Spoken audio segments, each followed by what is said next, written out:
If your iPhone keeps dropping calls, here are a few quick fixes you can try right now. First, swipe into Control Center and turn on airplane mode. Wait for a few seconds, then turn it back off. After that, check your signal. Make sure you're in a place with good cellular coverage. If your signal is low, try moving to an open area. After that, update your carrier settings. And for that, go to your settings app, then tap on General. After that, go to About, and if there's a carrier update available, you will see a pop up.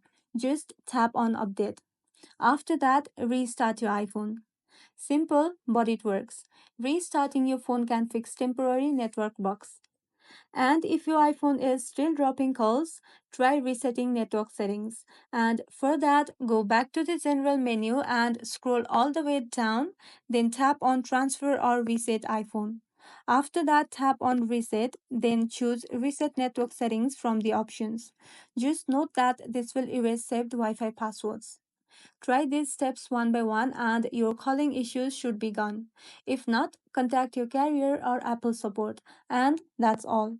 If this video was helpful, don't forget to like and subscribe for more iPhone tips and tricks. Thank you for watching.